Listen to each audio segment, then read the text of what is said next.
ਰੋਜ਼ਾਨਾ ਲੋਕ ਨਾਥ ਟੀਵੀ ਦਾ special programme ਲੁਕਮਾ ਸੱਚ ਦੇਖ ਰਹੇ ਹੋ ਤੁਸੀਂ। ਮੈਂ ਹਾਂ ਸੁਖਵਿੰਦਰ ਸਿੰਘ ਸਿੱਧੂ। ਪ੍ਰੋਗਰਾਮ ਦੇ ਵਿੱਚ ਗੱਲਬਾਤ ਕਰਾਂਗੇ ਇੱਕ ਵਾਰ ਫਿਰ ਤੋਂ ਕਾਂਗਰਸ ਦੇ ਅੰਦਰ ਵੱਧ ਰਹੇ ਆਪਸੀ ਖਲਾਅ ਨੂੰ ਲੈ ਕੇ। ਕਾਂਗਰਸ ਦਾ ਜਿਹੜਾ ਆਪਸੀ ਖਲਾਅ ਲਗਾਤਾਰ ਵੱਧਦਾ ਜਾ ਰਿਹਾ ਹੈ। ਕੈਪਟਨ ਅਮਰਿੰਦਰ ਸਿੰਘ ਦੀਆਂ ਜਿਹੜੀਆਂ ਮੁਸ਼ਕਲਾਂ ਘਟਦੀਆਂ ਹੋਈਆਂ ਨਜ਼ਰ ਨਹੀਂ ਆ ਰਹੀਆਂ, ਇਸ ਪੂਰੇ ਮਾਮਲੇ ਤੇ ਗੱਲਬਾਤ ਕਰਾਂਗੇ। ਹਾਲਾਂਕਿ ਜਿਹੜੇ ਅੱਜ ਦੋ ਨਵੇਂ ਨਾਮ ਜੁੜੇ ਨੇ ਉਹਨਾਂ ਦੇ ਵਿੱਚੋਂ ਇੱਕ ਨਾਮ ਤਾਂ ਪਹਿਲਾਂ ਵੀ ਜਿਹੜਾ ਸਵਾਲ ਚੁੱਕਦਾ ਆ ਰਿਹਾ ਲੰਬੇ ਸਮੇਂ ਤੋਂ ਕੈਪਟਨ ਅਮਰਿੰਦਰ ਸਿੰਘ ਦੇ ਉੱਪਰ, ਉਹ ਨੇ ਸ਼ਮਸ਼ੇਰ ਸਿੰਘ ਦੂਲੋ। ਪਰ ਜਿਹੜਾ ਨਵਾਂ ਨਾਮ ਜੁੜਿਆ ਹੈ ਉਹ ਅਸ਼ਵਨੀ ਸੇਖੜੀ ਦਾ ਹੈ, ਜੋ ਕਿ ਕਾਂਗਰਸ ਦੇ ਸਾਬਕਾ ਮੰਤਰੀ ਵੀ ਰਹਿ ਚੁੱਕੇ ਨੇ। ਅਸ਼ਵਨੀ ਸੇਖੜੀ ਦੇ ਵੱਲੋਂ ਬੜੇ ਗੰਭੀਰ ਇਲਜ਼ਾਮ ਕੈਪਟਨ ਅਮਰਿੰਦਰ ਸਿੰਘ ਦੇ ਉੱਤੇ ਲਗਾਏ ਗਏ ਨੇ। ਉਹਨਾਂ ਦੇ ਵੱਲੋਂ ਕੁਝ ਚੈਟ ਵੀ ਕੈਪਟਨ ਅਮਰਿੰਦਰ ਸਿੰਘ ਦੇ ਨਾਲ ਪੜਾਈ ਗਈ ਹੈ ਤੇ ਇੱਕ ਚਿੱਠੀ ਵੀ ਉਹਨਾਂ ਦੇ ਵੱਲੋਂ ਦਿਖਾਈ ਗਈ ਹੈ। ਬੜੇ ਵੱਡੇ ਖੁਲਾਸੇ ਨੇ, ਇੱਕ ਕਰਕੇ ਤੁਹਾਡੇ ਅੱਗੇ ਸਾਹਮਣੇ ਰੱਖਾਂਗੇ। ਤੇ ਅਸ਼ਵਨੀ ਸੇਖੜੀ ਹੋਰ ਕੀ ਇਲਜ਼ਾਮ ਲਗਾਉਂਦੇ ਨੇ ਕੈਪਟਨ ਅਮਰਿੰਦਰ ਸਿੰਘ ਦੇ ਉੱਪਰ, ਉਹ ਵੀ ਤੁਹਾਨੂੰ ਦੱਸਾਂਗੇ।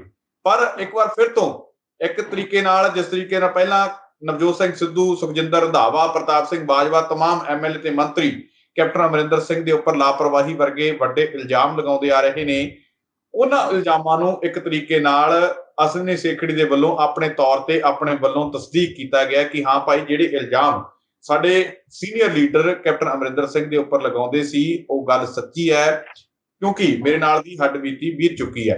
ਕੀ ਕੁਝ ਕਹਿੰਦੇ ਨੇ ਸ਼ਮਸ਼ੇਰ ਸਿੰਘ ਦੂਲੋ, ਅਸ਼ਵਨੀ ਸੇਖੜੀ? ਵੱਡੇ ਖੁਲਾਸੇ ਹੋਏ ਨੇ, ਨਵੇਂ ਖੁਲਾਸੇ ਨੇ, ਇੱਕ ਇੱਕ ਕਰਕੇ ਦੱਸਾਂਗੇ। ਪੂਰਾ ਪ੍ਰੋਗਰਾਮ ਬੜੇ ਧਿਆਨ ਤੇ ਜਿਹੜਾ ਤਰੀਕੇ ਨਾਲ ਦੇਖਣਾ, ਇੱਕ ਇੱਕ ਜਿਹੜੀ ਪਰਤ ਇਸ ਮਾਮਲੇ ਤੇ ਖੋਲਣ ਦੀ ਕੋਸ਼ਿਸ਼ ਕਰਾਂਗੇ। ਤੇ ਮੇਰੇ ਨਾਲ ਹਮੇਸ਼ਾ ਦੀ ਤਰ੍ਹਾਂ ਮੌਜੂਦ ਰਹਿਣਗੇ ਪ੍ਰੋਫੈਸਰ ਮਨਜੀਤ ਸਿੰਘ ਅਣਖੀ ਸਾਹਿਬ। ਸਭ ਤੋਂ ਪਹਿਲਾਂ ਨਾਲ ਸਵਾਗਤ ਕਰ ਲੈਂਦੇ ਹਾਂ। ਅਣਖੀ ਸਾਹਿਬ, ਸਵਾਗਤ ਹੈ ਪ੍ਰੋਗਰਾਮ। ਬਹੁਤ ਬਹੁਤ ਧੰਨਵਾਦ ਜੀ। ਅਣਖੀ ਸਾਹਿਬ, ਕਿਵੇਂ ਦੇਖਦੇ ਹੋ ਦੋ ਵੱਡੇ ਲੀਡਰ ਜਿਹੜੇ ਇੱਕ ਵਾਰ ਫਿਰ ਤੋਂ ਕੈਪਟਨ ਅਮਰਿੰਦਰ ਸਿੰਘ ਨੂੰ ਘੇਰ ਰਹੇ ਨੇ? ਹਾਲਾਂਕਿ ਦੂਲੋ ਸਾਹਿਬ ਜਿਹੜੇ ਪਹਿਲਾਂ ਤੋਂ ਹੀ ਲੱਗੇ ਹੋਏ ਨੇ, ਪਰ ਅੱਜ ਇੱਕ ਵਾਰ ਫਿਰ ਤੋਂ ਉਹਨਾਂ ਦੇ ਵੱਲੋਂ ਮੋਰਚਾ ਖੋਲਿਆ ਗਿਆ ਤੇ ਉਧਰ ਅਸ਼ਵਨੀ ਸੇਖੜੀ ਜਿਹੜੇ ਆ ਉਹ ਵੀ ਹੁਣ ਬਗਾਵਤੀ ਜਿਹੜੇ ਸੁਰ ਅਲਾਪ ਰਹੇ ਨੇ। ਬਗਾਵਤੀ ਸੁਰ ਨਹੀਂ ਆਪਾਂ ਕਵਾਂਗੇ, ਕਿਉਂਕਿ ਉਹ ਬੜੇ ਤਰੀਕੇ ਦੇ ਨਾਲ ਉਹਨਾਂ ਨੇ ਦੱਸਿਆ ਕਿ ਭਾਈ ਮੇਰੀਆਂ ਮਜਬੂਰੀਆਂ ਸੀ, ਮੇਰੇ ਹਲਕੇ ਦੀਆਂ ਲੋੜਾਂ ਸੀ, ਮੈਂ ਕੈਪਟਨ ਅਮਰਿੰਦਰ ਸਿੰਘ ਨੂੰ ਦੱਸੀਆਂ, ਪੂਰੀਆਂ ਨਹੀਂ ਕੀਤੀਆਂ ਗਈਆਂ। ਕੀ ਲੱਗਦਾ ਕਿੱਥੋਂ ਸ਼ੁਰੂ ਕਰੀਏ, ਕਿਹੜੇ ਲੀਡਰ ਦਾ ਪਹਿਲਾਂ ਜਿਹੜਾ ਖੁਲਾਸੇ ਖੋਲੀਏ?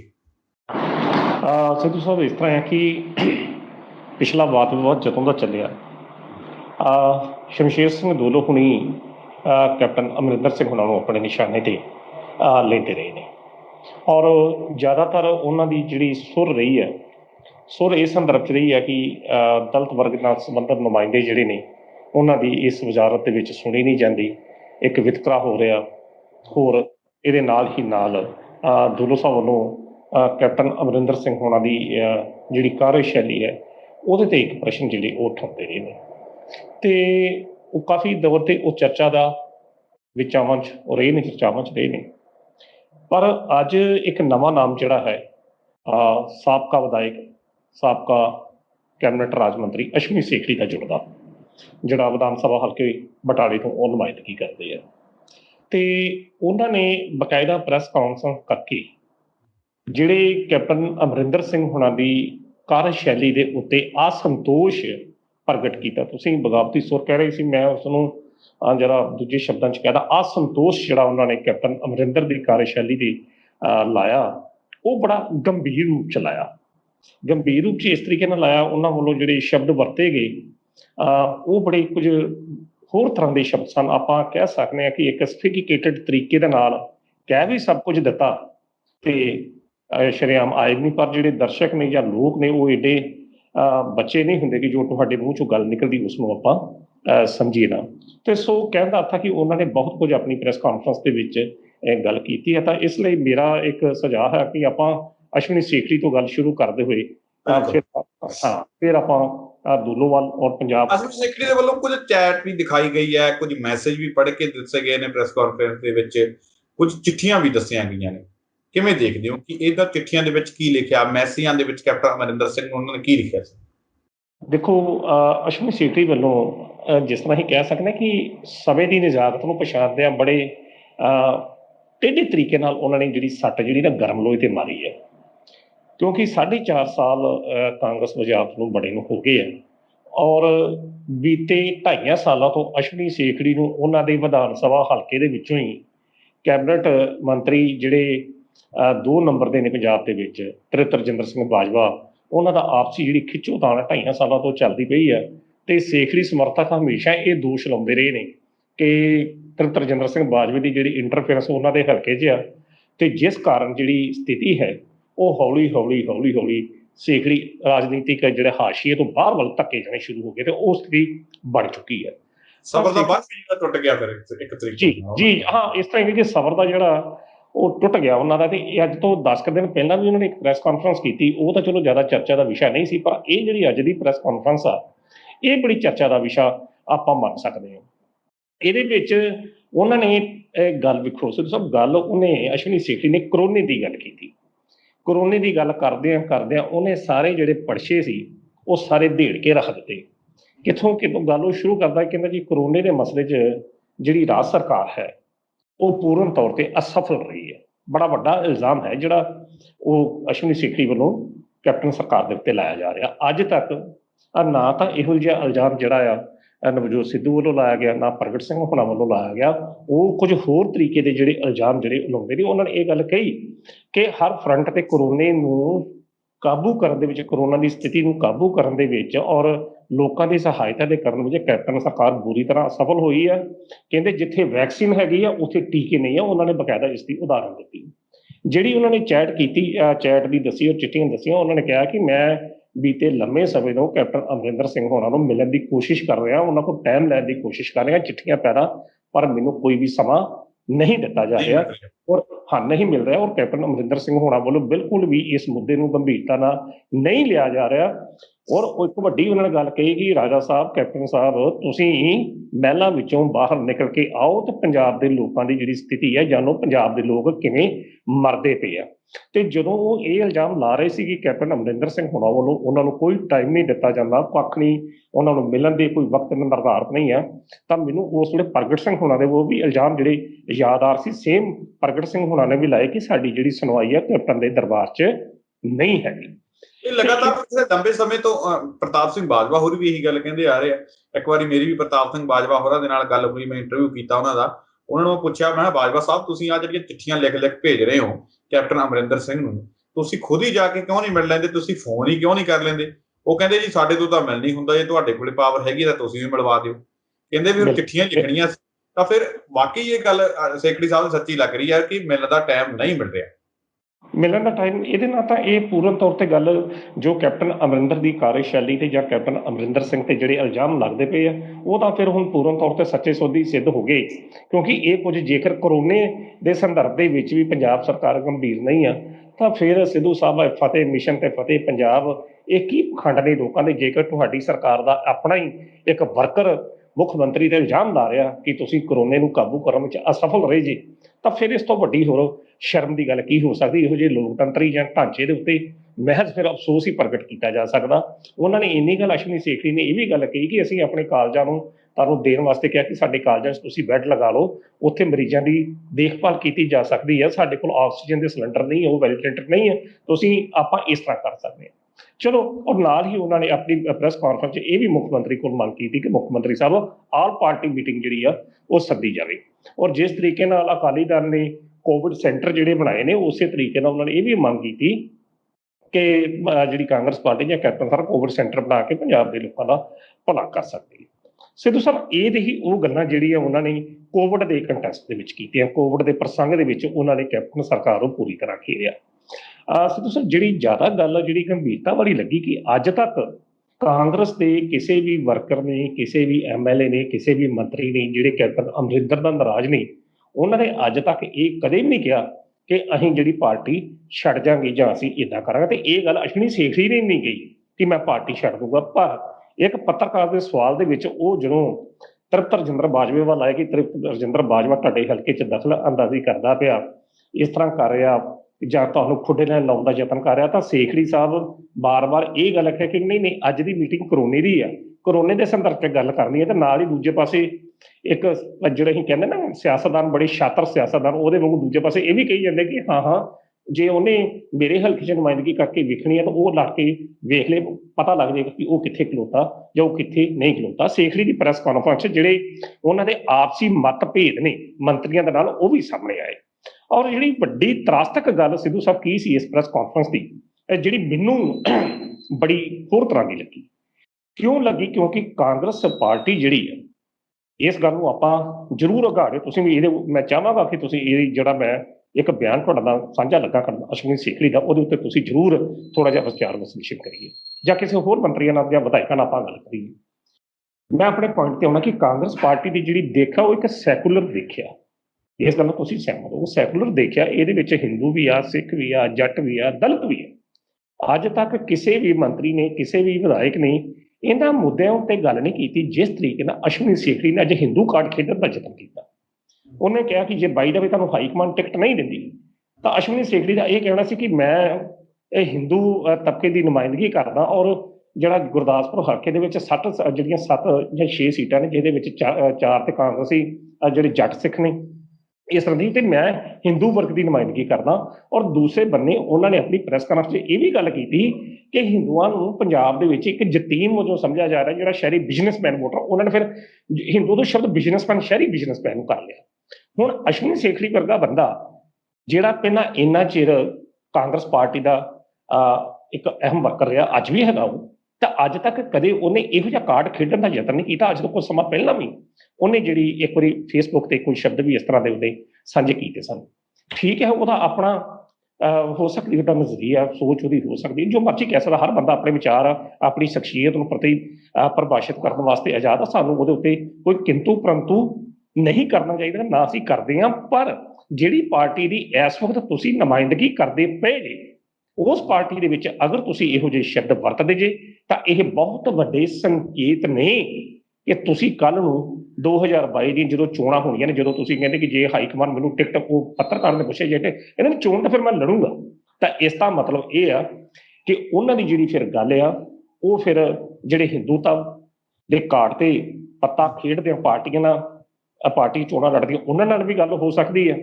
ਤੇ ਦੂਜੇ ਪਾਸੇ ਇਹ ਵੀ ਗੱਲ ਦਾ ਪਤਾ ਲੱਗਾ ਕਿ ਜਿਹੜੇ ਮਤਲਬ ਸ਼੍ਰੋਮਣੀ ਅਕਾਲੀ ਦਲ ਦੇ ਕੁਝ ਜਿਹੜੇ ਵੱਡੇ ਨੇਤਾਵਾਂ ਦੇ ਸੰਪਰਕ ਦੇ ਵਿੱਚ ਵੀ ਉਹ ਹਨ, ਤੇ ਆਮ ਆਦਮੀ ਪਾਰਟੀ ਦੇ ਸੰਪਰਕ ਦੇ ਵਿੱਚ ਵੀ ਉਹਨਾਂ ਦਾ ਬੇਟਾ ਜਿਹੜਾ ਦਿੱਲੀ ਦੇ ਵਿੱਚ ਬੈਠਾ ਉਹ ਹੈਗਾ। ਸੋ ਕਹਿਣ ਦਾ ਮਤਲਬ ਇਹ ਹੈ ਕਿ ਇਹਨਾਂ ਗੱਲਾਂ ਤੋਂ, ਉਹਨਾਂ ਦੀ ਇਸ ਪ੍ਰੈਸ ਕਾਨਫਰੰਸ ਤੋਂ ਬਹੁਤ ਕੁਝ ਸੰਕੇਤ ਮਿਲ ਗਿਆ, ਬਹੁਤ ਕੁਝ ਉਹਨਾਂ ਨੇ। ਇਹ ਜਿਹੜੀ ਪ੍ਰੈਸ ਕਾਨਫਰੰਸ ਦੇ ਵਿੱਚ ਉਹਨਾਂ ਨੇ ਚੈਟ ਦੱਸੀ, ਕੈਪਟਨ ਅਮਰਿੰਦਰ ਸਿੰਘ ਦੇ ਨਾਲ ਸੀ, ਕੈਪਟਨ ਅਮਰਿੰਦਰ ਸਿੰਘ ਦੇ ਨੰਬਰ ਤੇ ਭੇਜੇ ਗਏ ਮੈਸੇਜ ਸੀ।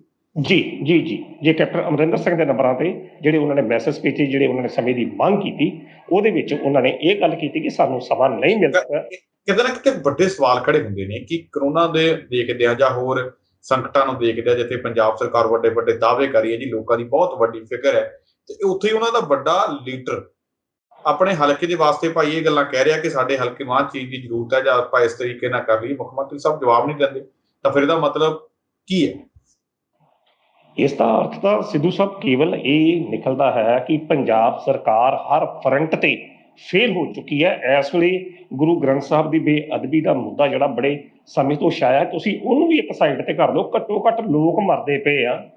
ਜੇਕਰ ਅਸੀਂ ਮੋਦੀ ਸਰਕਾਰ ਦੀ ਆਲੋਚਨਾ ਕਰਦੇ ਤੇ ਪੰਜਾਬ ਸਰਕਾਰ ਦੀ ਆਲੋਚਨਾ ਉਸ ਦਾ ਸਾਬਕਾ ਮੰਤਰੀ ਕਰ ਰਿਹਾ ਕਿ ਲੋਕਾਂ ਨੂੰ ਸਹੂਲਤਾਂ ਨਹੀਂ ਮਿਲਦੀਆਂ ਪਈਆਂ। ਮੰਤਰੀ ਕੈਪਟਨ ਸਾਹਿਬ, ਮਹਿਲਾਂ ਚੋਂ ਬਾਹਰ ਆਓ, ਬਾਹਰ ਆਣ ਕੇ ਲੋਕਾਂ ਦਾ ਹਾਲ ਵੇਖੋ। ਸਿੱਧੂ ਸਾਹਿਬ, ਮੈਂ ਦੱਸ ਦੇਵਾਂ, ਅਸ਼ਵਨੀ ਸੇਖੜੀ ਕਿਸੇ ਸਮੇਂ ਕੈਪਟਨ ਅਮਰਿੰਦਰ ਸਿੰਘ ਦੇ ਖਾਸ ਚਹੇਤਿਆਂ ਦੇ ਵਿੱਚੋਂ ਇੱਕ ਸਨ, ਤੇ ਅੱਜ ਉਹਨਾਂ ਨੇ ਇਹ ਇਲਜ਼ਾਮ ਲਾਉਣਾ ਕਿ ਲੋਕ ਮਰਦੇ ਪਏ ਆ, ਤੁਹਾਨੂੰ ਮਹਿਲਾਂ ਚੋਂ ਨਿਕਲਣ ਦੀ ਬਾਹਰ ਫੁਰਸਤ ਨਹੀਂ ਹੈ, ਸਿਆਸਤ ਬਾਅਦ ਚ ਹੋ ਜਾਏਗੀ, ਪਾਰਟੀਆਂ ਆਪਾਂ ਬਾਅਦ ਚ ਬਦਲਾਂਗੇ, ਚੋਣਾਂ ਬਾਅਦ ਚ ਲੜ ਦਾਂਗੇ।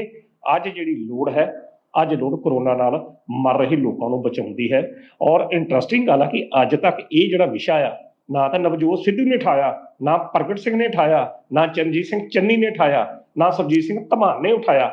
ਤੇ ਜੇਕਰ ਅਸ਼ਵਨੀ ਸੇਖੜੀ ਇਹ ਮੁੱਦਾ ਉਠਾ ਰਿਹਾ ਕਰੋਨਾ ਦਾ, ਤਾਂ ਇਹਦੇ ਉੱਤੇ ਫਿਰ ਜਿਹੜੀ ਚਰਚਾ ਕਰਨੀ ਜ਼ਰੂਰ ਬਣਦੀ ਆ। ਉਹਨੇ ਗੁਰੂ ਗ੍ਰੰਥ ਸਾਹਿਬ ਦੀ ਬੇਅਦਬੀ ਦੀ ਗੱਲ ਦੇ ਸੰਦਰਭ ਚ ਕਿਹਾ ਕਿ ਬਿਲਕੁਲ ਉਹਨਾਂ ਦੇ ਦੋਸ਼ੀਆਂ ਨੂੰ ਫੜ ਕੇ ਸਜ਼ਾ ਦਿੱਤੀ ਜਾਣੀ ਚਾਹੀਦੀ ਆ। ਕਿਸੇ ਪੱਤਰਕਾਰ ਨੇ ਪੁੱਛਿਆ ਕਿ ਮੁੱਖ ਮੰਤਰੀ ਦੀ ਜ਼ਿੰਮੇਵਾਰੀ ਇਹਦੇ 'ਚ ਤੁਸੀਂ ਕਿੱਥੋਂ ਤੱਕ ਨਿਰਧਾਰਤ ਕਰਦੇ ਜੀ? ਉਹਨਾਂ ਨੇ ਫਿਰ ਉੱਥੇ ਇੱਕ ਪੁਆਇੰਟ ਲਿਆਂਦਾ ਕਿ ਵੇਖੋ ਜੀ, ਕਰੋਨੇ ਨੂੰ ਜੇਕਰ ਲੜਨ ਦੀ ਜ਼ਿੰਮੇਵਾਰੀ ਕੈਪਟਨ ਸਾਹਿਬ ਦੀ ਹੈ, ਤੇ ਪੰਜਾਬ ਦੇ ਅੰਦਰ ਅਮਨ ਐਂਡ ਕਾਨੂੰਨ ਦੀ ਸਥਿਤੀ ਨੂੰ ਵੀ ਕਾਇਮ ਰੱਖਣ ਦੀ ਜ਼ਿੰਮੇਵਾਰੀ ਮੁੱਖ ਮੰਤਰੀ ਦੀ ਆ। ਨਾਲ ਉਹਨਾਂ ਨੇ ਇਹ ਵੀ ਗੱਲ ਕੀਤੀ ਕਿ ਤਰਨਤਾਰਨ 'ਚ ਜਿਹੜੇ ਅਕਾਲੀ ਦੋ ਵਰਕਰਾਂ ਦਾ ਕਤਲ ਹੋਇਆ, ਤੇ ਉਹਦੇ ਵਿੱਚ ਕਿਹਦਾ ਨਾਂ ਆਉਂਦਾ, ਜਿਹਦੇ ਉੱਤੇ ਸਿਆਸਤ ਜਿਹੜੀ ਜੱਗੂ ਭਗਵਾਨਪੁਰੀ ਦਾ ਨਾਂ ਲੈਂਦਾ, ਤੇ ਜੱਗੂ ਭਗਵਾਨਪੁਰੀ ਨੂੰ ਕਿਹੜੇ ਮੰਤਰੀ ਦਾ ਆਸ਼ੀਰਵਾਦ ਪ੍ਰਾਪਤ ਕਥਿਤ ਤੌਰ ਤੇ ਕਿਹਾ ਜਾਂਦਾ, ਉਹਦੇ ਵੀ ਉਹਨਾਂ ਨੇ ਇੱਕ ਇਸ਼ਾਰੇ ਚ ਰੂਪ ਤੇ ਗੱਲ ਕੀਤੀ। ਕਹਿਣ ਦਾ ਮਤਲਬ ਕਿ ਅਸ਼ਵਨੀ ਸੇਖੜੀ ਨੇ ਅੱਜ ਗੱਲ ਤੇ ਕਰੋਨੇ ਦੀ ਆੜ ਚ ਕੀਤੀ, ਪਰ ਜਿੱਥੇ ਉਹਨਾਂ ਨੇ ਆਪਣੇ ਮਨ ਦੀ ਭੜਾਸ ਕੀਤੀ, ਉੱਥੇ ਨਾਲ ਇਹ ਵੀ ਦੱਸ ਦਿੱਤਾ ਕਿ ਕੈਪਟਨ ਅਮਰਿੰਦਰ ਹੁਣਾਂ ਦੀ ਸਰਕਾਰ ਚ ਸਭ ਕੁਝ ਚੰਗਾ ਨਹੀਂ ਹੈ। ਬੇਸ਼ੱਕ ਅੱਜ ਦੀ ਤਰੀਕ ਦੇ ਵਿੱਚ ਅਸ਼ਵਨੀ ਸੇਖੜੀ ਇੱਕ ਹਾਰਿਆ ਹੋਇਆ ਵਿਧਾਇਕ ਹੈਗਾ, ਪਰ ਫਿਰ ਵੀ ਉਹ ਕਾਂਗਰਸ ਕੇਡਰ ਦਾ ਕਾਡਰ ਜਿਹੜਾ ਆ ਉਹਦਾ ਇੱਕ ਉਹ ਵਫਾਦਾਰ ਵਰਕਰ ਹੈਗਾ। ਅੱਜ ਵੀ ਉਸ ਦੇ ਨਾਲ ਇੱਕ ਕਾਂਗਰਸ ਦੀ ਗਿਣਤੀ ਜਿਹੜੀ ਵੋਟਾਂ ਦੀ ਗਿਣਤੀ ਵੋਟਰਾਂ ਦੀ ਗਿਣਤੀ ਹੈ। ਅਗਰ ਉਹ ਕਾਂਗਰਸ ਛੱਡਦਾ ਜਿਸ ਤਰੀਕੇ ਦੇ ਉਹਦੇ ਅੱਜ ਜਿਹੜੀਆਂ ਆਪਾਂ ਜਿਸ ਤਰ੍ਹਾਂ ਲੱਛਣ ਜਿਹੜੇ ਉਹਦੇ ਦਿਖਾਈ ਦਿੱਤੇ, ਉਹਦੀਆਂ ਗੱਲਾਂ ਬਾਤਾਂ ਤੋਂ ਜਿਹੜੀਆਂ ਚੀਜ਼ਾਂ ਉਹ ਸਾਹਮਣੇ ਆਈਆਂ, ਉਹਦੇ ਤੋਂ ਇਹ ਗੱਲ ਸ਼ੋਅ ਹੋ ਰਹੀ ਹੈ ਕਿ ਆਉਂਦੇ ਕੁਝ ਦਿਨਾਂ 'ਚ ਅਸ਼ਵਨੀ ਸੇਖੜੀ ਵੱਲੋਂ ਸ਼ਾਇਦ ਕੋਈ ਵੱਡਾ ਕੀ ਆਪਾਂ ਕਹਿ ਸਕਦੇ ਹਾਂ ਪਟਾਕਾ ਵੀ ਪਾਇਆ ਜਾ ਸਕਦਾ, ਵੱਡਾ ਇਨਕਸ਼ਾਫ ਵੀ ਜਿਹੜੇ ਕੀਤੇ ਜਾ ਸਕਦੇ ਨੇ। ਪਰ ਅੱਜ ਉਹਨਾਂ ਨੇ ਕੈਪਟਨ ਸਰਕਾਰ ਨੂੰ ਕੋਰੋਨੇ ਦੇ ਮੁੱਦੇ ਤੇ ਬੁਰੀ ਤਰ੍ਹਾਂ ਘੇਰਿਆ ਔਰ ਇਹ ਦਾਅਵਾ ਕੀਤਾ ਕਿ ਕੈਪਟਨ ਸਰਕਾਰ ਇਸ ਮੁੱਦੇ ਤੇ ਉਹਨਾਂ ਨੂੰ ਕੋਈ ਵੀ ਸਹਿਯੋਗ ਨਹੀਂ ਦੇ ਰਹੀ। ਉਹਨਾਂ ਨੇ ਕਿਹਾ ਕਿ ਅਸੀਂ ਮਿਲਣ ਜਾਂਦੇ ਹਾਂ, ਕਹਿੰਦੇ ਕਿ ਸਾਡਾ ਇਹ ਹਾਲ ਆ, ਜੇ ਸਾਨੂੰ ਟਾਈਮ ਨਹੀਂ ਦਿੱਤਾ ਜਾਂਦਾ ਤੇ ਆਮ ਲੋਕਾਂ ਦਾ ਕੀ ਹਾਲ ਹੋਏਗਾ। ਸੋ ਇਹ ਜਿਹੜੀਆਂ ਸਥਿਤੀਆਂ ਨੇ ਜਿਹੜੀਆਂ ਉਹਨਾਂ ਨੇ ਅੱਜ ਬਿਆਨ ਕੀਤੀਆਂ, ਜੇਕਰ ਇਹ ਸੱਚ ਹਨ, ਕਿਉਂਕਿ ਵੇਖੋ ਅਸਲੀ ਸਥਿਤੀ ਤਾਂ ਸੇਖੜੀ ਸਾਹਿਬ ਜਾਣਦੇ ਆ ਜਾਂ ਕੈਪਟਨ ਅਮਰਿੰਦਰ ਸਿੰਘ ਜਾਣਦਾ, ਪਰ ਸਿੱਧੂ ਸਾਹਿਬ ਇੱਕ ਗੱਲ ਹੋ ਗਈ, ਅਸ਼ਵਨੀ ਸੇਖੜੀ ਵੀ ਗਲਤ, ਨਵਜੋਤ ਸਿੱਧੂ ਵੀ ਗਲਤ, ਝੂਠ ਬੋਲਦਾ, ਕੈਪਟਨ ਪ੍ਰਗਟ ਸਿੰਘ ਵੀ ਝੂਠ ਬੋਲਦਾ, ਚਰਨ ਸਿੰਘ ਚੰਨੀ ਵੀ ਝੂਠ ਬੋਲਦਾ, ਇਹ ਸਾਰੇ ਝੂਠ ਬੋਲਦੇ, ਫਿਰ ਸੱਚ ਕੌਣ ਬੋਲਦਾ? ਸੱਚ ਤੇ ਫਿਰ ਸਾਧੂ ਸਿੰਘ ਧਰਮਸੋਤ ਹੀ ਬੋਲ ਸਕਦਾ, ਜੋ ਉਹਨਾਂ ਨੂੰ ਠੀਕ ਲੱਗਦਾ। ਕਹਿ ਸਕਦੇ ਹਾਂ ਕਿ ਠੀਕ ਹੈ ਭਾਈ ਪ੍ਰਤਾਪ ਸਿੰਘ ਬਾਜਵਾ ਦੀ ਤੁਹਾਡੀ ਕੁਰਸੀ ਚੈੱਕ ਹੋ ਸਕਦੀ ਹੈ, ਸ਼ਮਸ਼ੇਰ ਸਿੰਘ ਦੂਲੋ ਦੀ ਤੁਹਾਡੀ ਕੁਰਸੀ ਚੈੱਕ ਹੋ ਸਕਦੀ ਹੈ, ਠੀਕ ਹੈ ਜੀ, ਨਵਜੋਤ ਸਿੰਘ ਸਿੱਧੂ ਦੀ ਤੁਹਾਡੀ ਕੁਰਸੀ ਚੈੱਕ ਹੋ ਸਕਦੀ ਹੈ। ਪਰ ਅਸ਼ਵਨੀ ਸੇਖੜੀ ਜਿਵੇਂ ਤੁਸੀਂ ਦੱਸਿਆ, ਇਹੋ ਜਿਹੇ ਲੋਕ ਸੁਖਜਿੰਦਰ ਸਿੰਘ ਰੰਧਾਵੇ ਹੋਣੀ, ਜਿਹੜੇ ਚਰਨਜੀਤ ਸਿੰਘ ਚੰਨੀ ਹੋਣੀ, ਇਹ ਤਾਂ ਕਿਸੇ ਟਾਈਮ ਕੈਪਟਨ ਧੜੇ ਦੇ ਹੀ ਮੰਨੇ ਜਾਂਦੇ ਸੀਗੇ, ਜਿਹੜੇ ਹੁਣ ਸਵਾਲ ਚੁੱਕ ਰਹੇ ਆ। ਸ਼ਾਇਦ ਇਹਨਾਂ ਦੀ ਤਾਂ ਕੈਪਟਨ ਦੀ ਕੁਰਸੀ ਤੇ ਅੱਖ ਸਿੱਧੇ ਤੌਰ ਤੇ ਜਾਂ ਇਹਨਾਂ ਨੂੰ ਹਾਲੇ ਉਮੀਦ ਨਹੀਂ ਹੋਊਗੀ, ਚਲੋ ਇੱਛਾ ਜ਼ਰੂਰ ਹੁੰਦੀ ਹੈ ਕਿ ਮੈਂ ਵੀ ਮੁੱਖ ਮੰਤਰੀ ਬਣਾ, ਪਰ ਸ਼ਾਇਦ ਇਹਨਾਂ ਦੀ ਅੱਖ ਹਾਲੇ ਨਹੀਂ ਹੋ, ਕਿਉਂਕਿ ਤੁਹਾਨੂੰ ਪਤਾ ਇਹਦੇ ਲਈ ਵੀ ਕੋਈ ਬਹੁਤ ਵੱਡੀਆਂ ਜਿਹੜੀਆਂ ਲੋੜਾਂ ਹੁੰਦੀਆਂ ਨੇ। ਪਰ ਕੈਪਟਨ ਅਮਰਿੰਦਰ ਸਿੰਘ ਨੂੰ ਸੋਚਣ ਦੀ ਤਾਂ ਲੋੜ ਹੈ ਨਾ ਭਾਈ। ਬਿਲਕੁਲ, ਹੁਣ ਤੁਹਾਡੇ ਬੜੀ ਵਧੀਆ ਇੰਟਰਸਟਿੰਗ ਗੱਲ ਕਿ ਅਸ਼ਵਨੀ ਸੇਖੜੀ ਦਾ ਵਿਚਾਰਾ ਕਿਸੇ ਗਿਣਤੀ 'ਚ ਨਹੀਂ, ਲਾਈਨ 'ਚ ਨਹੀਂ, ਤੇ ਜੇਕਰ ਉਸ ਬੰਦੇ ਨਾਲ ਉਹ ਬੰਦਾ ਇਹ ਗੱਲ ਸਥਿਤੀ ਬਿਆਨ ਕਰਦਾ ਪਿਆ ਤਾਂ ਫਿਰ ਇਹ ਤੋਂ ਗੱਲ ਕਲੀਅਰ ਹੋ ਜਾਂਦੀ ਹੈ ਕਿ ਉਹਦੇ ਨਾਲ ਬੀਤੇ 2.5 ਸਾਲਾਂ ਤੋਂ ਜਾਂ ਬੀਤੇ 4 ਸਾਲਾਂ 'ਚੋਂ ਉਹਦੇ ਨਾਲ ਕੀ, ਉਹਦੇ ਹਲਕੇ 'ਚ ਕੀ ਹਾਲ ਹੋ ਰਿਹਾ। ਔਰ ਉਹਦੇ ਬਾਵਜੂਦ ਕਿ ਜੇਕਰ ਉਹ ਅੱਜ ਵੀ ਪੰਜਾਬ ਦੇ ਲੋਕਾਂ ਦੀ, ਆਪਣੇ ਹਲਕੇ ਦੇ ਲੋਕਾਂ ਦੀ ਗੱਲ ਕਰਦਾ ਪਿਆ, ਤਾਂ ਇਟ ਮੀਨਸ ਉਹਦੀ ਸੁਣਵਾਈ ਤੇ ਹੋਣੀ ਚਾਹੀਦੀ ਹੈ। ਕੱਲ੍ਹ ਨੂੰ ਉਹ ਕਿਹੜੀ ਪਾਰਟੀ 'ਚ ਜਾਂਦਾ, ਕਿਹੜੀ ਪਾਰਟੀ 'ਚ ਨਹੀਂ ਜਾਂਦਾ, ਕਾਂਗਰਸ ਛੱਡਦਾ, ਕਾਂਗਰਸ 'ਚ ਰਹਿੰਦਾ, ਇਹ ਇੱਕ ਵੱਖਰੇ ਸਵਾਲ ਨੇ ਜਿਨ੍ਹਾਂ ਤੇ ਚਰਚਾ ਕਰਨਾ ਸਾਡਾ ਕੋਈ ਮਕਸਦ ਨਹੀਂ ਆ। ਪਰ ਉਹਦੇ ਸੰਦਰਭ ਦੇ ਵਿੱਚ ਜੋ ਕੁਝ ਉਹਨੇ ਅੱਜ ਸਥਿਤੀ ਬਿਆਨ ਕੀਤੀ, ਔਰ ਬੜਾ ਉਹ ਚਿਹਰੇ ਤੋਂ ਉਹਦੇ ਦੁੱਖ ਦੇ ਭਾਵ ਜਿਹੜੇ ਪ੍ਰਗਟ ਹੋ ਰਹੇ ਸਨ। ਔਰ ਇਹ ਜੋ ਹੈ ਮੁੱਦਾ ਆ ਸਿੱਧੂ ਸਾਹਿਬ, ਜਿਹੜਾ ਸੀ ਅੱਜ ਤੱਕ ਕਿਸੇ ਵੀ ਮੰਤਰੀ ਨੇ, ਕਿਸੇ ਵੀ ਵਿਧਾਇਕ ਨੇ, ਕਿਸੇ ਵੀ ਵਰਕਰ ਨੇ ਨਹੀਂ ਉਠਾਇਆ। ਤੇ ਜੇ ਅਸ਼ਵਨੀ ਸੇਖੜੀ ਨੇ ਇਸ ਮੁੱਦੇ ਨੂੰ ਉਠਾਇਆ ਤਾਂ ਇਹਦੇ ਸੰਬੰਧੀ ਜ਼ਰੂਰ ਜਾਂਚ ਹੋਣੀ ਚਾਹੀਦੀ ਹੈ। ਕੈਪਟਨ ਅਮਰਿੰਦਰ ਸਿੰਘ ਹੋਣਾ ਨੂੰ ਠੀਕ ਹੈ, ਇਹਦੇ ਪ੍ਰਤੀ ਆਣ ਕੇ ਆਪਣਾ ਜਿਹੜਾ ਪ੍ਰਤੀਕਰਮ ਦੇਣਾ ਚਾਹੀਦਾ ਹੈ ਸੀਐਮ ਆਫਿਸ ਨੂੰ। ਪਰ ਇਹ ਵੀ ਇੰਟਰਸਟਿੰਗ ਗੱਲ ਮੈਂ ਦੱਸਦਾ, ਇਹਦੇ ਉੱਤੇ ਵੀ ਕੋਈ ਕਾਰਵਾਈ ਨਹੀਂ ਹੋਣੀ। ਦੂਸਰੀ ਗੱਲ ਇਹ ਵੀ ਸੁਣੋ, ਪੱਤਰਕਾਰਾਂ ਨੇ ਇਹ ਪੁੱਛਿਆ ਕਿ ਪ੍ਰਗਟ ਸਿੰਘ ਨੇ ਸਰਕਾਰ ਤੇ ਇਲਜ਼ਾਮ ਲਾਏ ਸੀ ਤੇ ਪ੍ਰਗਟ ਸਿੰਘ ਨੂੰ ਇਹ ਧਮਕੀ ਆ ਗਈ ਕਿ ਹਾਂ ਵੀ ਤੇਰੀਆਂ ਫਾਈਲਾਂ ਖੋਲੀਆਂ ਜਾ ਸਕਦੀਆਂ। ਤੇ ਸੇਖੜੀ ਸਾਹਿਬ ਜੇ ਤੁਸੀਂ ਇਸ ਤਰ੍ਹਾਂ ਦੀ ਕਹਿ ਰਹੇ, ਕਾਲਜ ਤੁਹਾਡੇ ਵੀ ਹੈ, ਕਹਿੰਦਾ ਭਰਾ ਮੇਰੀਆਂ ਵੀ ਖੋਲਣ, ਮੇਰੀਆਂ ਤੇ ਪਿਛਲੇ 4 ਸਾਲਾਂ ਤੋਂ ਖੋਲੀਆਂ, ਮੈਨੂੰ ਕੋਈ ਫਰਕ ਨਹੀਂ। ਇਹੋ ਜਿਹੀਆਂ ਉਹਨੇ ਗੱਲਾਂ, ਕਹਿੰਦਾ ਫਿਰ ਮੇਰੀਆਂ ਵੀ ਖੋਲਣ, ਮੇਰੀ ਫੈਕਟਰੀ ਬੰਦ ਕਰਾ ਦਿਓ, ਕਰ ਦਾਂਗੇ। ਪਰ ਕਹਿੰਦਾ ਮੈਂ ਪੰਜਾਬ ਦੇ ਲੋਕ, ਆਪਣੇ ਹਲਕੇ ਦੇ ਲੋਕ ਜਿਹੜੇ ਉਹ ਮਰਨ ਨਹੀਂ ਦੇਣੇ। ਠੀਕ ਹੈ, ਮੈਨੂੰ ਨਹੀਂ ਪਤਾ ਕਿ ਅਸ਼ਵਨੀ ਸੇਖੜੀ ਦਾ ਇਹਦੇ ਪ੍ਰਸੰਗ ਵਿੱਚ ਉਹਦੀ ਕਿਸ ਕੰਟੈਸਟ ਦੇ ਵਿੱਚ ਬੋਲਿਆ, ਪਰ ਜੇ ਉਹ ਅੱਜ ਵਾਕਿਆ ਹੀ ਦਿਲੋਂ ਬੋਲਿਆ ਔਰ ਸਾਹਮਣੇ ਲੱਗ ਰਿਹਾ ਸੀ ਕਰੋਨੇ ਦੇ ਹੱਕ ਦੇ, ਕਰੋਨੇ ਦੇ ਪ੍ਰਸੰਗ ਵਿੱਚ ਬੋਲਦੇ ਉਹ ਆਪਣੇ ਅੰਦਰ ਦੀ ਭੜਾਸ ਵੀ ਕੱਢਦਾ ਪਿਆ ਸੀ।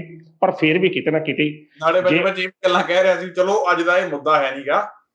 ਹਾਂ ਬਿਲਕੁਲ, ਅੱਜ ਨਾਲ ਇਹ ਵੀ ਕਹੀ ਜਾਂਦੇ ਕਿ ਅੱਜ ਦਾ ਇਹ ਮੁੱਦਾ ਨਹੀਂ ਹੈ, ਗੱਲ ਕਰੋਨੇ ਤੇ ਕਰੋ, ਪਰ ਨਾਲ ਆਪਣੇ ਮਨ ਦੀ ਭੜਾਸ ਕੱਢ ਦਿੱਤੀ। ਕੀਤਾ ਪਰ ਘੱਟੋ ਘੱਟ 2 ਨਿਸ਼ਾਨੇ ਉਹਨਾਂ ਨੇ ਕਰਤੇ, ਇੱਕ ਤੀਰ ਨਾਲ 2 ਨਿਸ਼ਾਨੇ ਕਹਿ ਵੀ ਸਭ ਕੁਝ ਦਿੱਤਾ ਤੇ ਨਾਲ ਕਰੋਨੇ ਦੀ ਗੱਲ ਕੀ ਗਈ, ਗੱਲ ਕਰੋਨੇ ਬਿਲਕੁਲ ਗੱਲ ਆਪਣੀ ਭਰਾ ਸੀ, ਪਰ ਫਿਰ ਵੀ ਚਲੋ ਗੱਲ ਬੰਦੇ ਨੇ ਕੀਤੀ। ਸ਼ਮਸ਼ੇਰ ਸਿੰਘ ਦੂਲੋ ਦੀ ਜੇਕਰ ਗੱਲ ਕਰੀਏ, ਸ਼ਮਸ਼ੇਰ ਸਿੰਘ ਦੂਲੋ ਹੁਣ ਕੀ ਕਹਿ ਰਹੇ? ਸ਼ਮਸ਼ੇਰ ਸਿੰਘ ਦੂਲੋ ਹੋਣਾ ਦਾ ਤਾਂ ਜਿਹੜਾ ਮਤਲਬ ਰਾਗ ਜਿਹੜਾ ਉਹਨਾਂ ਨੇ ਅਲਾਪਣਾ ਸੀ, ਉਹ ਤਾਂ ਰਾਗ ਜਿਹੜਾ ਉਹ ਤਾਂ ਦਲਿਤ ਵਰਗ ਦੀ ਗੱਲ ਜਿਹੜੀ ਉਹਨਾਂ ਨੇ ਕੀਤੀ। ਕਿਉਂਕਿ ਸ਼ਮਸ਼ੇਰ ਸਿੰਘ ਦੂਲੋ ਕੈਪਟਨ ਅਮਰਿੰਦਰ ਸਿੰਘ ਹੋਣਾ ਵੱਲੋਂ ਆਪਾਂ ਪੰਜਾਬੀ ਚਲੋ ਕਹਿਣਾ ਤਾਂ ਜਿਹੜੇ ਪਹਿਲੇ ਫੁੰਡੇ ਹੋਏ, ਜਿੱਦਾਂ ਕਹਿ ਸਕਦੇ ਨੇ ਜਿਹੜੇ ਫੁੰਡੇ ਹੋਏ ਬੰਦੇ ਲਾਈਨ ਤੇ ਕੀਤੇ ਉਹ ਨੇ, ਤਾਂ ਉਹ ਜਦੋਂ ਉਹਨਾਂ ਨੇ ਬੋਲਣਾ ਤਾਂ ਉਹਨਾਂ ਨੇ ਨੈਚੁਰਲੀ ਤੌਰ ਤੇ ਹੀ ਉਹਨਾਂ ਦੀ ਇੱਕੋ ਹੀ ਸੋਚ ਸੀ ਕਿ ਕੈਪਟਨ ਅਮਰਿੰਦਰ ਸਿੰਘ ਹੋਣੀ ਜਿਹੜੇ ਨੇ ਉਹ ਗੱਲ ਦੀ ਮਤਲਬ ਸੁਣਵਾਈ ਨਹੀਂ ਹੋ ਰਹੀ, ਦਲਿਤ ਵਰਗ ਦੇ MLA ਦਾ ਬੜਾ ਮਾੜਾ। ਪਰ ਉਹਨਾਂ ਨੇ ਬੜੀ ਵਧੀਆ ਇੱਕ ਦੂਲੋ ਸਾਹਿਬ ਨੇ ਗੱਲ ਕੀਤੀ, ਉਹ ਕਹਿੰਦੇ ਕਿ ਡਿਪਟੀ ਮੁੱਖ ਮੰਤਰੀ ਕਿਉਂ ਗੱਲ ਕਰਦੇ, ਕੋਈ ਮੁੱਖ ਮੰਤਰੀ ਦੀ ਗੱਲ ਕਰੋ ਕਿ ਦਲਿਤ ਵਰਗ ਦਾ ਮੁੱਖ ਮੰਤਰੀ ਬਣਾਇਆ ਜਾਵੇ। ਉਹ ਕਹਿੰਦਾ ਕਿ ਜਿਸ ਤਰੀਕੇ ਨਾਲ ਬਾਕੀ ਆ ਕਹਿੰਦੇ ਜੇ ਸੀ ਉਹ ਕਹਿ ਦਿੰਦੇ ਆ, ਸ਼੍ਰੋਮਣੀ ਅਕਾਲੀ ਦਲ ਨੇ, ਬਾਦਲ ਸੁਖਬੀਰ ਨੇ ਕਿਹਾ ਕਿ ਅਸੀਂ ਦਲਿਤ ਵਰਗ ਨਾਲ ਸੰਬੰਧਿਤ ਜਿਹੜਾ ਡਿਪਟੀ ਮੁੱਖ ਮੰਤਰੀ ਬਣਾਵਾਂਗੇ। ਕਹਿੰਦੇ ਅੱਛਾ, ਉਹਨਾਂ ਨੇ ਇਹ ਵੀ ਗੱਲ ਕਹਿੰਦੇ ਕਾਂਗਰਸ ਦਾ ਬਣਾ ਦਿਓ, ਕਾਂਗਰਸ ਅਗਰ ਮੁੱਖ ਮੰਤਰੀ ਬਣਾ ਦੋਗੇ ਤਾਂ ਉਹਨੇ ਵੀ ਤਗੜੀ ਧਿਰ ਦਾ ਹੀ ਬਣਨਾ, ਮਾੜੀ ਧਿਰ ਦਾ ਨਹੀਂ ਬਣਨਾ, ਉਹਨੇ ਵੀ ਆਪਣਾ ਹੀ ਭਲਾ ਕਰਨਾ। ਤਾਂ ਕਈ ਵਾਰੀ ਦੂਲੋ ਸਾਹਿਬ ਦੀਆਂ ਜਿਹੜੀਆਂ ਸਟੇਟਮੈਂਟਾਂ ਨਾ ਸੈਲਫ ਕੰਡਕਟਰ ਹੋ ਜਾਂਦੀਆਂ ਨੇ, ਜਿਸ ਤਰ੍ਹਾਂ ਵਿਰੋਧਾਭਾਸ ਆਪਣੀ ਆਪਣੀ ਗੱਲ ਨੂੰ ਆਪਾਂ ਕੰਡੈਮ ਕਰੀ ਜਾਂਦੇ ਹਾਂ। ਕਈ ਵਾਰੀ ਉਹ ਬਿਆਨ ਇਸ ਤਰ੍ਹਾਂ ਦੇ ਮੈਨੂੰ ਮਹਿਸੂਸ ਲੱਗਾ ਕਿ ਜੀ ਘੱਟੋ ਘੱਟ ਜੇਕਰ ਅਸੀਂ ਉਸ ਵਰਗ ਦੀ ਨੁਮਾਇੰਦਗੀ ਕਰਦੇ ਹਾਂ ਜਿਸ ਵਰਗ ਦੀ ਨੁਮਾਇੰਦਗੀ ਇਸ ਵੇਲੇ ਰੌਲਾ ਪਿਆ, ਤਾਂ ਘੱਟੋ ਘੱਟ ਕੋਈ ਗੱਲ ਨਹੀਂ ਹੈ, ਕੋਈ ਤਗੜਾ ਬੰਦਾ ਆ ਜਾਊਗਾ, ਘੱਟੋ ਘੱਟ ਤੁਹਾਡਾ ਵਰਗ ਦਾ ਹੀ ਆਊਗਾ, ਤੇ ਆਉਣ ਦਿਓ। ਅਸੀਂ ਉਹਨੂੰ ਹੀ ਆਉਣ ਤੋਂ ਪਹਿਲਾਂ ਹੀ ਏਦਾਂ ਦੀ ਗੱਲ ਕਹੀ ਜਾਈਏ। ਜੀ ਫਿਰ ਦੂਲੋ ਸਾਹਿਬ ਉਹਨਾਂ ਨੂੰ ਵੀ ਆਏ ਆ ਨਾ ਵੀ ਜੇ ਮੈਂ ਨਹੀਂ ਐਸਸੀ ਵਰਗ ਵੱਲੋਂ ਮੁੱਖ ਮੰਤਰੀ ਬਣ ਸਕਿਆ ਤੇ ਫਿਰ ਹੋਰ ਵੀ ਕਿਉਂ। ਦੂਲੋ ਸਾਹਿਬ ਤਾਂ ਭਲਾਈ ਐਸਸੀ ਦੀ ਤਾਂ ਸਮਝਦੇ ਜੇ ਦੂਲੋ ਸਾਹਿਬ ਨੂੰ ਬਣਾ ਦਿੱਤਾ ਜਾਵੇ ਨਾ ਮੁੱਖ ਮੰਤਰੀ, ਫਿਰ ਉਹਨਾਂ ਨੂੰ ਐਂ ਲੱਗਦਾ ਵੀ ਹੁਣ ਐਸਸੀ ਲੋਕਾਂ ਦੀ ਭਲਾਈ ਹੋ ਸਕਦੀ ਆ।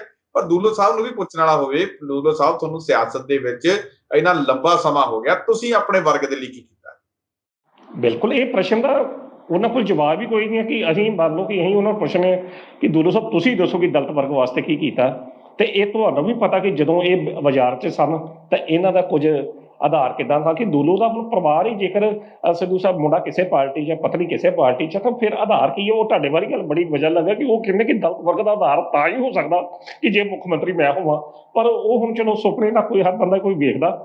ਸੋ ਮੇਰਾ ਨਹੀਂ ਖਿਆਲ ਕਿ ਦੂਲੋ ਸਾਹਿਬ ਦੀ ਜਿਹੜੀਆਂ ਸਥਿਤੀਆਂ ਨੇ ਹਾਂ ਬਾਕੀ ਉਹਨਾਂ ਦਾ ਜਿਹੜਾ ਵੇਖੋ ਤੁਸੀਂ ਮਹਿਸੂਸ ਕਰੋਗੇ ਕਿ ਜਿਹੜਾ ਉਹ ਬੋਲਦੇ ਨੇ ਉਹ ਵੀ ਜ਼ਿਆਦਾ ਅੱਜ ਕੱਲ੍ਹ ਗੰਭੀਰਤਾ ਨਾਲ ਜਿਹੜਾ ਸੀਐਮ ਆਫਿਸ ਵੱਲੋਂ ਨਹੀਂ ਲਿਆ ਜਾਂਦਾ। ਸੀਐਮ ਆਫਿਸ ਵੱਲੋਂ ਤਾਂ ਕਿਸੇ ਨੂੰ ਵੀ ਗੰਭੀਰਤਾ ਨਾਲ ਨਹੀਂ ਲਿਆ ਜਾਂਦਾ। ਇਸ ਗੱਲ 'ਚ ਤੇ ਕੋਈ ਆਪਾਂ ਦੋ ਰਹਿਵਾਂ ਨਹੀਂ ਜਾਂ ਚਰਚਾ ਕਰਨ ਦਾ ਵਿਸ਼ਾ ਜਿਹੜਾ ਨਹੀਂ ਹੈ।